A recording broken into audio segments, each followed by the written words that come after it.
கூட்டல் பெருக்கல் வகுத்தலுக்கு கூடும் நேரம் வழி இருக்கு.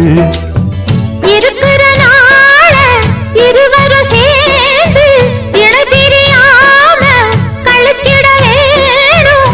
ஏதோ ஏதோ சொல்ல தோணும். அட உன்னோட உன்னான மூணாகும். அது இப்போதும் எப்போதும் தேனாகும்.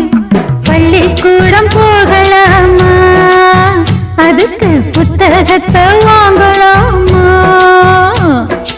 எல்லோருக்கும் நல்ல பாடம் சொல்லாமலே புரியும் பாடம்.